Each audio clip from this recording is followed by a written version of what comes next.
Alright, magandang araw po sa inyong lahat mga kababayan. Batang Maynila to, it's...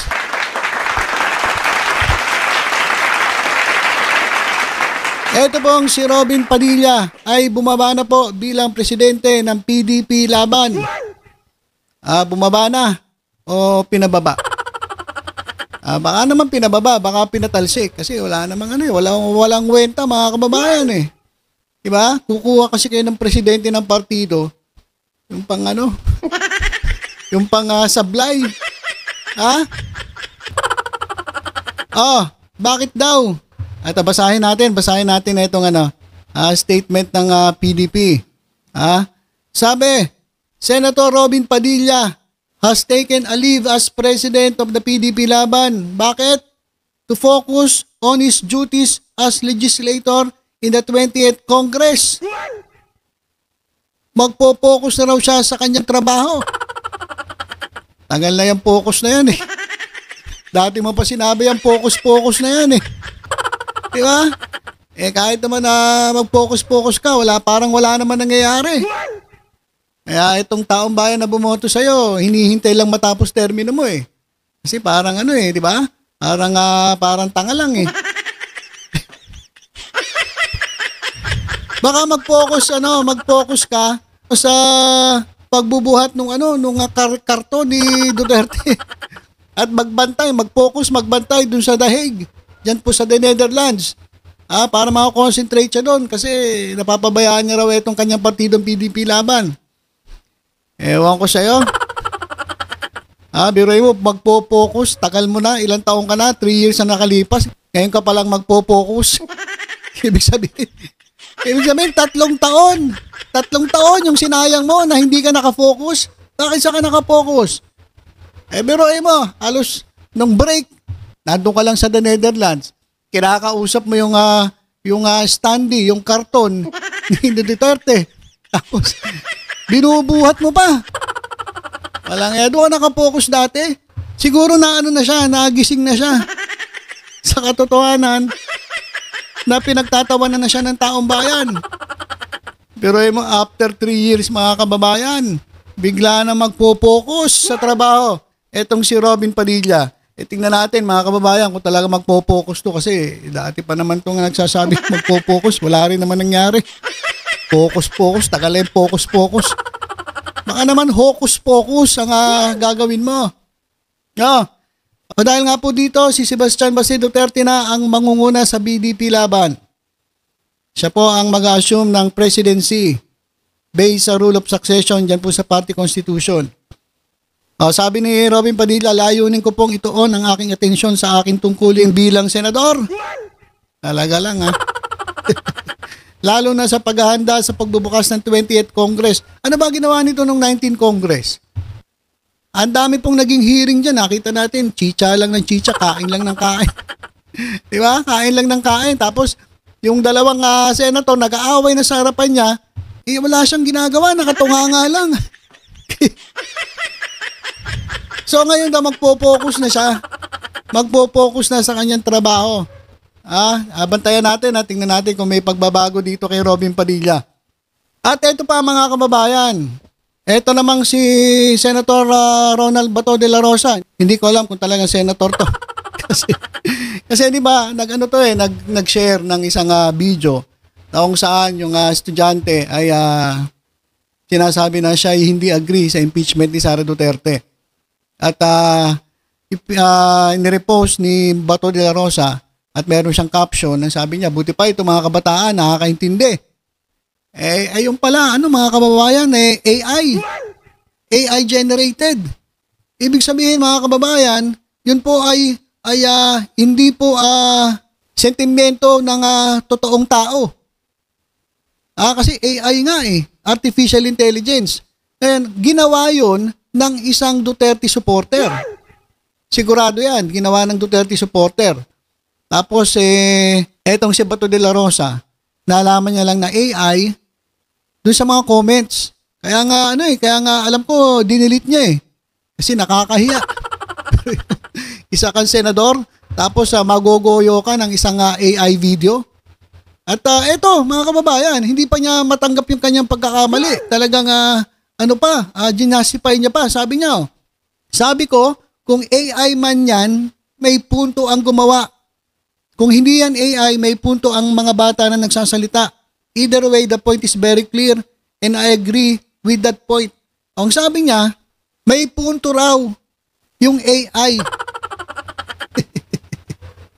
AI nga eh.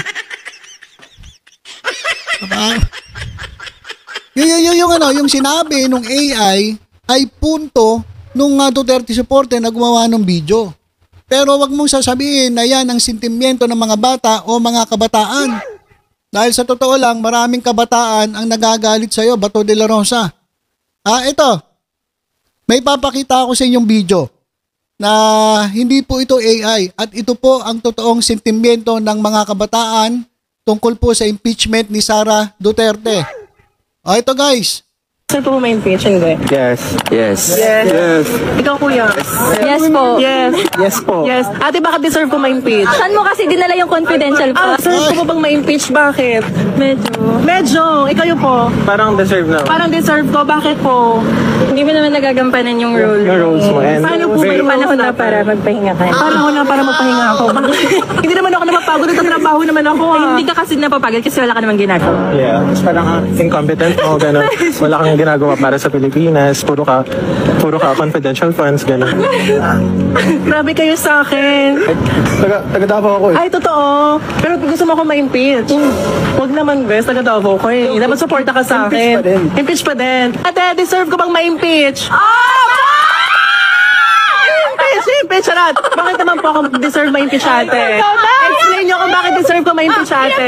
Kasi bakit ka magnanakaw tapos yung pera ng tao ginagamit mo para sa pocket mo? Ay, mami, deserve ko po bang ma-impeach? Yes, deserve na deserve. Ay, bakit po, ate, deserve ko?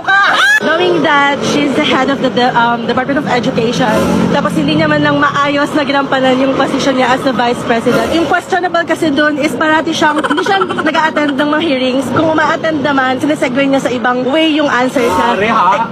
Instead of answering directly to the question. Ayoko na pinuksa niya ako. Karapat dapat bang ma-impeach ang aking kaibigan? Yes or no? I deserve 100%. 100% deserve. May physical facts, ang dami namang issues going on tulad nung misuse of confidential funds, yung pagmumula sa president, yung trend, everything. I don't think this is kind of like a conduct that we would want with a vice president. Deserve ba ni Inday ma-impeach? Yes or no? Yes. Deserve ba na ma-impeach? Yes or no? Definitely yes. Yes. Kasi madami kang tinatagong fans. Deserve bang ma-impeach ng aking kaibigan? Yes or no? At kung deserve ko bang ma-impeach at bakit? Deserve ba niyang ma-impeach? Yes or no? Yes. Alam mo yun, yung parang ang dami ng nangyayari, tapos hindi pa natin siya nararamdaman. Tapos ang dami niya pang mga eksena sa buhay. Deserve bang ma-impeach ni Inday? Yes or no? Yes. Yes na yes daw. Hindi mo deserve yung ganung pwesto. Okay, so yan, Bato de la Rosa. Yan ang totoong sentimiento ng kabataan, hindi yung AI generated. Pero mo talagang ginasify niya pa, yung daw ang sentimiento ng kabataan. Yan ang sentimiento ng kabataan. Talagang gustong-gusto nilang ma-impeach si Sara Duterte. Dahil, narinig nyo naman yung mga iba't ibang dahilan. Ang dami mo kasing nilustay. Saan mo ba dinala yung confidential funds? Ba't hindi mo pa mapaliwanag? Kaya itong si Bato de la Rosa, yan, tingnan nyo mga kababayan ang nagbigay po ng reaksyon o nag-react dito sa post na ito na sinasabi ni Bato de la Rosa na okay lang daw, may punto naman daw yung gumawa at may punto yung batang nagsasalita, itong AI. 40,000 mga kababayan ang nag-react. Tingnan nga natin kung ilan ang kasi natawa po ang ating mga kababayan. Sa 40,000 na reaksyon, 39,000 ang natatawa lang at pinagtatawanan etong si Bato de la Rosa. Ay, biruin mo, mali ka na, dinastify mo pa. Mas lalo mo, nabudol ka na dahil nga iingot-ingot ka hindi mo sinisilip kung ito ba ay totoo, legit. Ikala ba magaling ka tumingin kung legit? Diba? Sabi mo pa nga, dun sa sa hearing nyo dyan sa dun sa kasama mo yung kalbo, isa pang kalbo, si Morales, na kapag may puncher o may butas ng puncher, legit. O ibig sabihin, expert pagdating sa pagtingin kung ito ay legit. Tapos hindi mo nakita na AI pala yung video. O ngayon, pinagtawaran ka, 39,000 ang talaga natawa dito kay Bato de la Rosa. At nako, ayan mga kababayan, ang dami po. Kasi naman, Bato de la Rosa, mag-isip-isip ka naman. At mas lalong mag-isip-isip ang taong bayan. Bakit kayo bumoto ng ganito? Tingnan nga natin ilang comment. Ito, Bato's level of understanding is even below his stomach. Do you even call yourself a senator? Senator ka ba talaga? Ano ba naman ito? PMAR ba ito? 4-star general at that? Oh. Nako. So meaning, utu-utu ka, bobo ka talaga, kalbo. Ay mga kababayan, nagbabasa lang ako buti pa yung AI may intelligence. pero itong si Bato de la Rosa, walang intelligence. Walang iya naman So ayan mga kababayan, lulusot ka pa fact check muna. Ayun po kasi mga kababayan, hindi mo na dapat ginajustify yan kasi mali ka na. In the first place, maling-mali ka na gumawa ka pa ng caption na sinabi mo na ito ang sentimiento ng mga kabataan na yung palang video na sinare mo o nirepost mo ay isang AI-generated video. So hindi yan yung totoong sentimiento. Yung video pinakita ko po sa inyo mga kababayan, ayun ang dapat tingnan ni De La Rosa na yun talaga ang sentimiento ng mga kabataan. Hindi yung sinasabi niyang sentimiento ng batang nagsasalita na AI. Kaya mga kababayan, mag-isip-isip naman kayo. Susunod naman, pumili tayo nung talagang matalino. Ibang-iba na po talaga ang mga senator ngayon. Talaga pong wala po wenta. So ayun mga kababayan, yung talaga namang pinagtawanan na naman itong si Bato de la Rosa. At si Robin Padilla naman ay tinanggal bilang PDP president. Sabi nila, nag-resign daw dahil gusto mag-focus. Matagal na yung focus na yan O kung ngayon ka lang magpo-focus, biro mo, sinayang mo yung 3 taon, Robin Padilla. Ngayon ka pala magpo-focus sa trabaho mo. Ano ba naman yan? Ito naman, focus. At siya raw ay guided ng Holy Spirit, kaya pala na-scam, nabubudol.